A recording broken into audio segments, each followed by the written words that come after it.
Now recording. Hold again. Okay. All the rest is recording. We're fine. Okay. Where were we?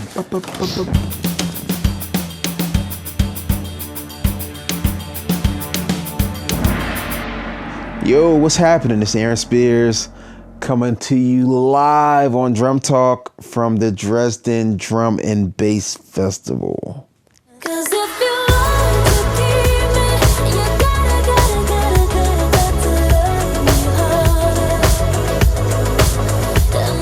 What have you learned about sound? Because there are so many factors to sound. Yeah. What have you learned through your whole career? What to pay attention to, what not to do? Well, I think for me, it's really about allowing the people to do what it is that they do well. You know, so like for me, I'm not the best mixer. I'm not like the front of house guy.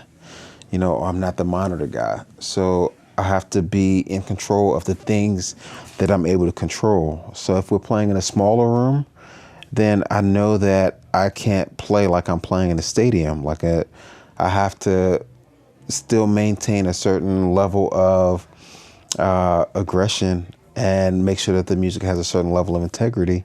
But I can't just play full out as hard, as loud as I can. You know, I trust the sound man to be able to do what it is that he does, so that way the sound really comes out the way that it's supposed to. So for me, it's really about focusing on the things that I'm able to control, you know, and making sure that I'm doing what it is that I can do to give the people that need to do their job so they can do their job well. Like, I want to make sure that I'm giving them enough, you know, sound check time, whatever it is that they need. If they need, you know, for me to sit and keep time, or, you know, crash the cymbals or cymbal swells, or, you know, first, second, third, whatever it is that they need in order to make sure that they get their job done.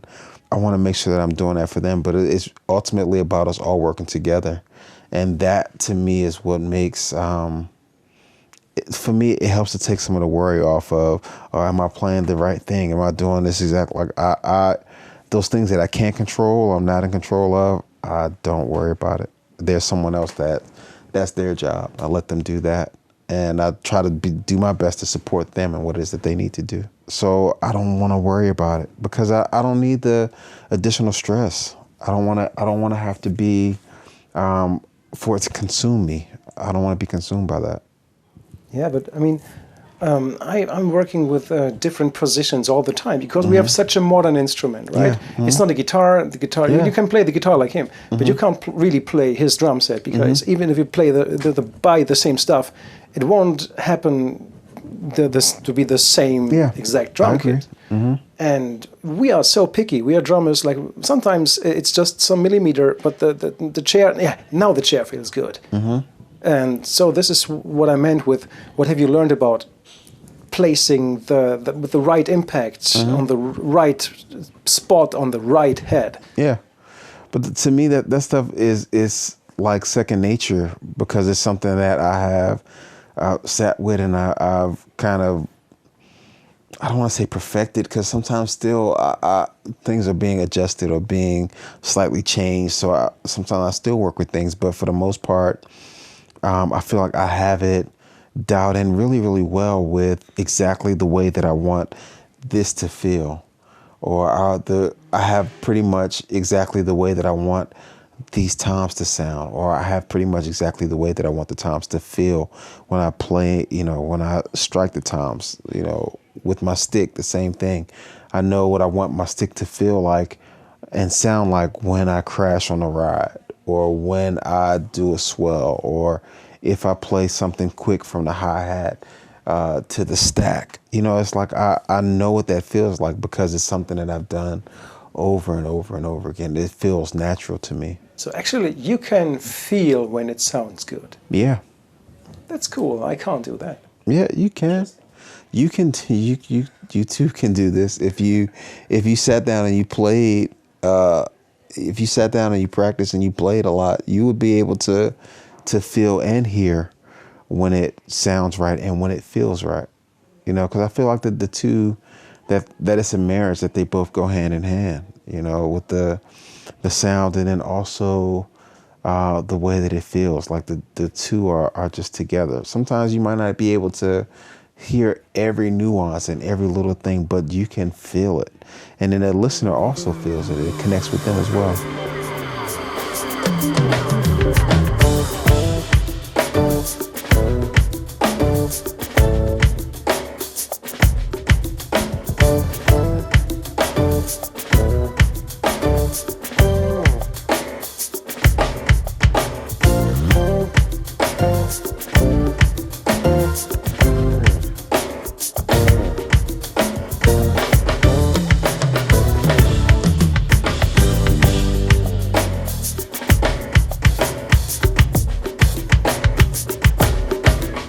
Success and routine, etc., are great.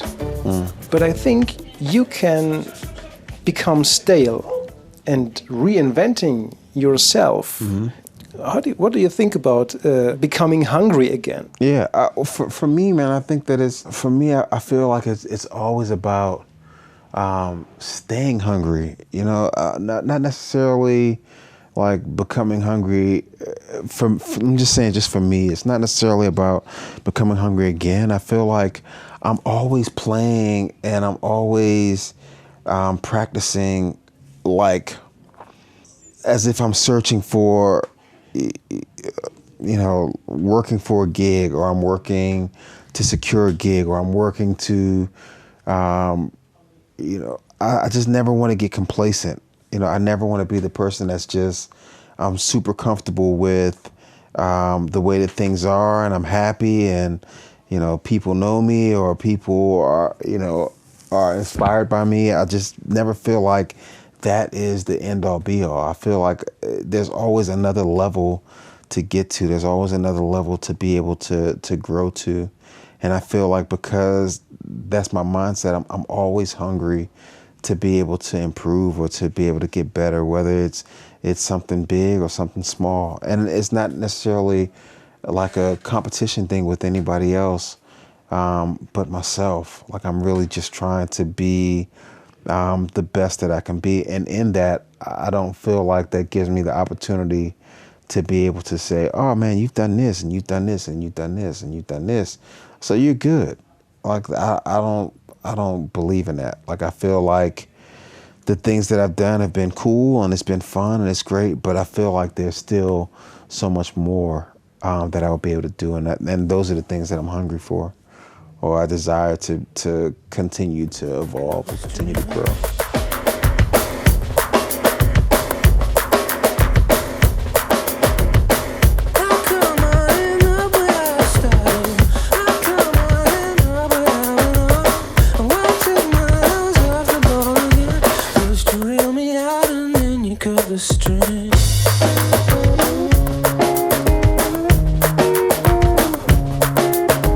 What incidents in your whole career have changed your playing the most? I would say, man, I remember the first thing when I started playing professionally, when I started playing with Usher. That was a culture shock, a major culture shock for me, because before then, when I was playing at home in DC, I felt like I was one of the drummers there in the city that was like, you know, kind of like sought after or looked at by a lot of people. You know, like people were looking at me like, you're one of the guys here in the city that, you know, is, you know, working in this particular circuit. And cats were looking at me like I was like one of the big fish there, you know. When I got to play with Usher, I did not feel like I was a big fish at all. It was really tough for me to make the jump from playing on a local scene at a local level to playing on a national level. And even the level of musicianship, to me, it had me questioning if I belonged there, because I just didn't know if I was ready to make the jump. You know, it was like these guys were playing at such a high level to me, where I wasn't sure if I necessarily fit in, you know, and it was a lot. It was a huge learning curve for me to be able to play the parts, and then also to be able to have a certain level of energy. Like it was really, really tough, but that helped to shape me and motivate me. You know, the guys in the band were very encouraging to me and were really pushing me and pushing for me to be able to play this gig and to be able to play it well. And it really helped me out a lot, man, in order to kind of like maintain the level where I am now.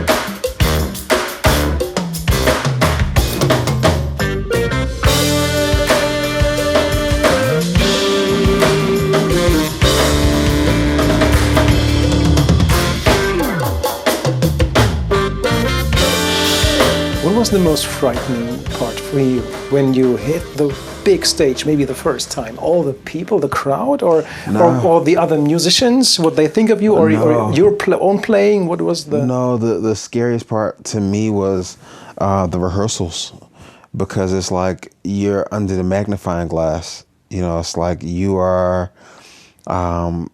immediately, like they're looking at everything that you're doing.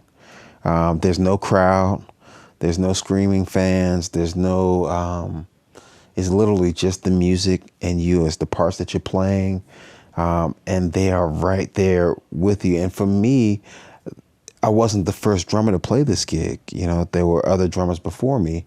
So it's like they're looking at everything that I'm doing, and they're, you know, remembering the drummers that came before me. And you know, if I was in my head too much, then it was like, man, am I playing this as good as the guy before me or the guy before him? Am I doing, you know, a good job? Or I played, you know, this is my best combination, and nobody screamed or nobody thought that was, you know, fantastic. They just played like, you know, I'm just keeping time, like no one's face changed, or, you know, so it's things like that where it's like, man, I really have to focus on this. But at the same time, while I'm, you know, trying to leave my mark and everything on this gig and trying to play the parts the best that I can, I have to build a certain confidence in myself and knowing that what I'm doing is the best that I could possibly do.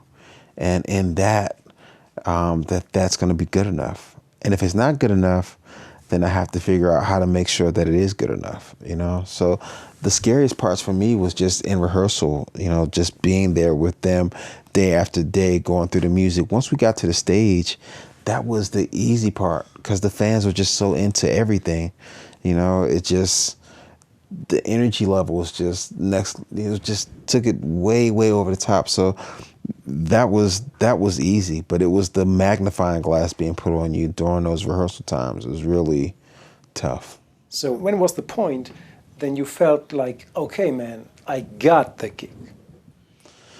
For me, it was in rehearsal. I felt like, you know, while I was there and I was playing this stuff, and I don't know, just something in me just really, I felt confident that what I was playing was enough. I felt confident that what I was playing was sufficient enough for the gig. And, you know, not being disrespectful to anybody that played the gig before I played it, but I felt like I was playing the music just as good as those guys were. And I remember saying that in rehearsal. I remember saying that to the music director, like, man, I know that I'm playing this music the way that it's supposed to be played, with the proper integrity and respect for the guys that played it before me. And if you do not think that this is good enough, then, you know, this would be the time for you to say something to me and let me know. If not, then let's keep pushing. Let's let's continue to work together. I just felt confident in what it was that I was doing. I felt confident in my playing. I felt confident in my contribution to the music. And I felt like I wasn't going to allow anybody else to say anything otherwise, you know?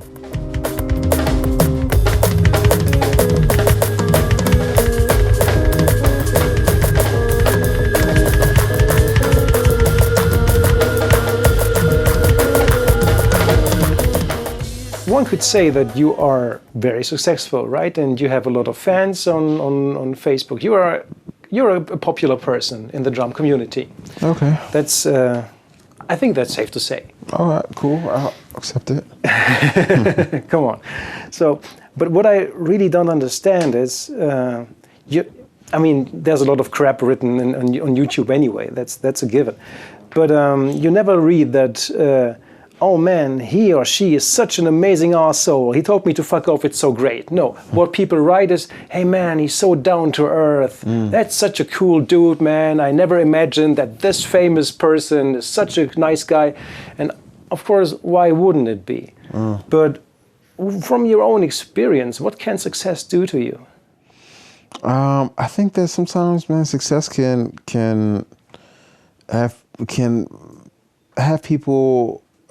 It can give them a false sense of entitlement or a false sense of reality. I feel like at the end of the day, man, like, you know, aside from being a musician or a drummer playing with different people, different artists, you know, we're all people. You know, we're all humans.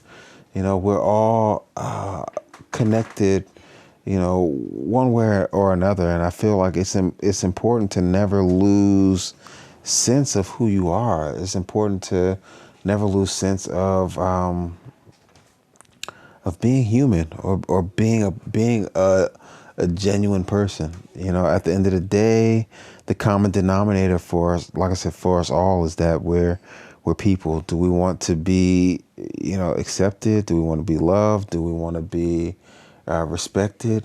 Absolutely. And I think that that's so important, to be able to just be normal. You know, it doesn't take a whole lot to be able to speak to someone or to shake their hand or to take a picture or whatever. I mean, I just feel like we're all people, and I just feel like it's just extremely important to be able to convey that. You know, no matter what level it is that you get to. You know, some people, they get so excited. You know, they do one thing, you know, one gig, and then all of a sudden it's like, you can't speak to them, you can't talk to them, because they've arrived in such a major, marvelous way. And it's just like, that's not so cool. You know, it's really, you have to stay relatable. You have to stay, you know, connected. You know, I feel like that's just extremely important. There's no reason to change. And, you know, for me too, man, I feel like for me, the reason that I'm able to do the things that I'm doing, I feel like, you know, God is the person that has opened up the doors for me to do certain things, you know, for me to be able to be here with you, or here in Germany, or for me to be able to play with the people that I play with. And I just feel like it's so disrespectful for me to have this attitude like I'm the person that did all of this, and I'm the great one, and I'm the best, and this, that, and the other. I feel like that, to me, is like plagiarism, taking credit for something that I didn't do. You know, I think that's what always helps to keep me grounded, or to help keep me humble, or for me to stay connected or cool with people, because it's like, it's totally bigger than just me. You know, it's like I feel like, again, the reason that I'm here is to be able to be a positive impact, a positive influence. And you can't do that with your nose in the air like you are the king of the world. You know, it just doesn't work. Yeah, maybe it's the false sense that you are not bigger than, maybe not just bigger than others, maybe indestructible or something like that. It's not cool. That's not it, man. That's not the way that it's supposed to be. You know, I don't think that that's the way it's supposed to be, you know, but again, you know, not knocking anybody else, if that's how they feel, you know, then, hey, that you live your life like that, that's cool. But for me, that's just not it. He's self-aware. He gave the first TED talk. Can't remember the name. Treat you all the same. Oh, whoa, he's a whoa, he's a oh, he's a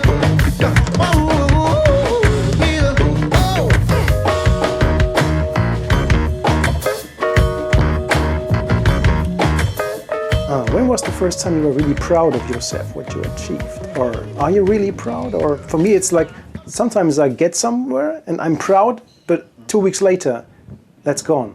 And maybe I can't even look at it because I criticize myself too much for it. For me, I think my first moments of being proud, you know, happened as a kid in church.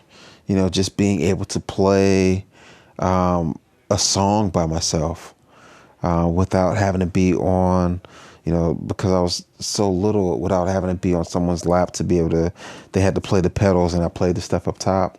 You know, first sense of pride and being proud, you know, started with being able to actually play a song in front of people, you know, and then, you know, from that to be able to play with other people, to actually play like a show. And then from that to actually be able to play professionally. And then from that to be able to take care of myself professionally and to buy a house and to buy cars and put my son in school. And, you know, just those things like that, you know, make me proud. You know, it's not so much about, oh, I played this thing that was so crazy. Oh, it was in... My sense of pride doesn't come from that. You know, it's like now it's kind of moved and morphed into something else where like my sense of pride is, you know, being able to help someone, you know, or being able to encourage someone. You know, it's like my pride or being proud comes from stuff like that, or relationships that I have with people, you know, to be able to be cool with people for the last 10, 15 years of my life, to be able to know that, you know, we have true friendships, you know, stuff like that is what makes me proud.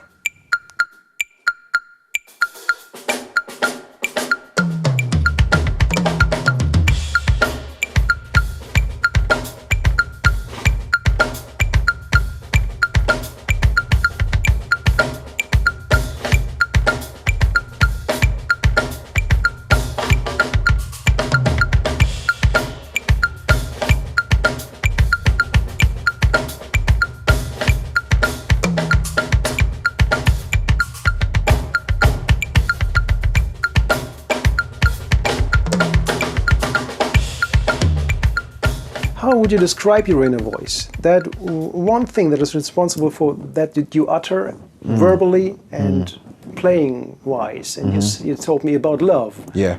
And yeah, how does that love come out of the instrument? How is that love for you? For me, I feel like the inner voice that I have, I feel like it's definitely reflective of my heart.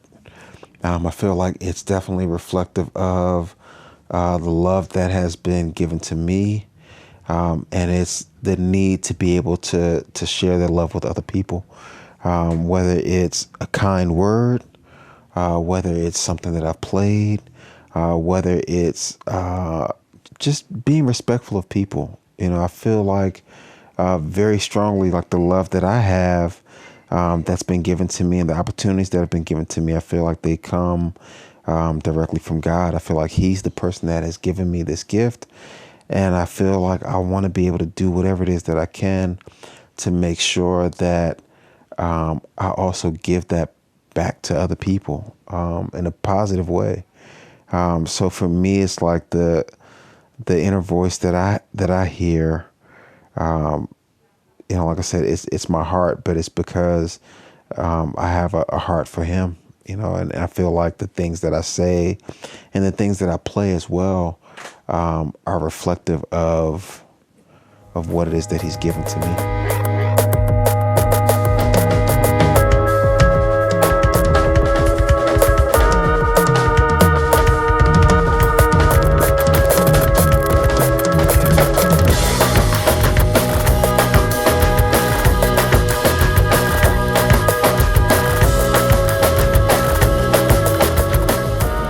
We're talking so much about love. You know what I hate about drumming? Getting screwed when you let loose of a screw. Oh yeah. And hardware, and getting my fingers hurt by hardware. So what is that you absolutely dislike about, not maybe drumming, but maybe it's something in drumming?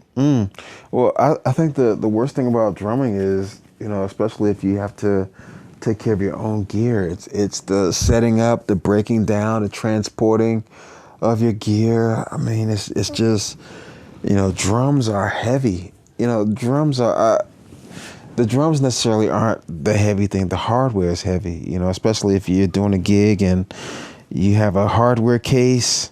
That hardware case is heavy, and you have to be the person to carry it and tote it and then open it up and then set everything up and place it perfectly where it goes. I mean, it's just, some people look at it like it's therapy and it works great for them and it's cool, but for others, man, it's not the easiest thing in the world. So for me, I think the transportation of the gear is probably the hardest thing. But you can't find a better solution than that what we have, probably, right? No, I mean, the only thing that you can really do is, you can get hardware that's maybe lighter, I mean, it's tough. It's really, really tough. And it depends on the gig too, because like for me, if it's like gigs that I do around, at home, then the gear won't be necessarily like what I played here today. Maybe it'll be, maybe one up and one down, snare, kick, or maybe just snare, floor tom, kick, and then the hardware can be lighter hardware. It just depends on what the vibe is. But if I'm doing like a major world tour, then I would want the hardware to be as heavy as possible, as durable as possible, to make sure that it's what I need it to be. So that way the cymbals aren't, when I crash the cymbals, they don't fall over. Or if I'm digging in really, really hard, playing a ride, then I want to make sure that it's sturdy and it's strong. But I mean, it really depends on what the gig is. But the transportation of the gear and the hardware is probably the hardest part.